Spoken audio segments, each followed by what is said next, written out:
In today's video, I'm going to teach you how to change group settings in Splitwise. Changing your group settings is really useful when you want to update the group name, adjust the default currency, or tweak how expenses are handled among members.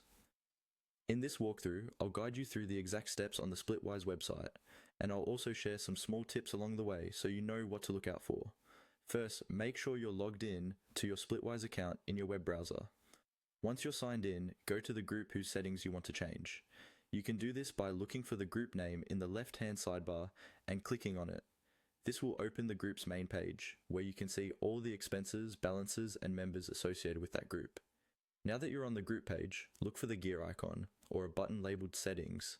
This is usually located near the top of the group page, often close to the group name. Go ahead and click on that gear icon or settings option.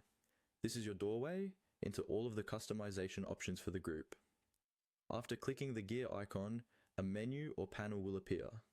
From here, choose Edit Group Settings. This is the place where you can actually make changes, so make sure you select the option that clearly says Edit.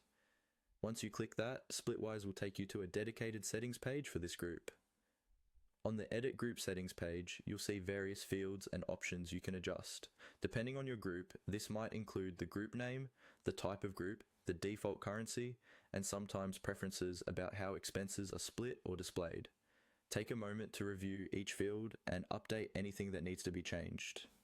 For example, you might rename the group to match a new trip, or switch the currency if your group is now sharing expenses in a different country.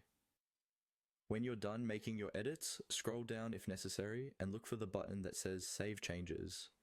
This step is important. Your updates won't apply until you click that button.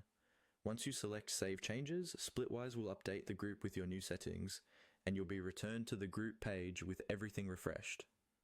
That's it. You've successfully changed your group settings in Splitwise.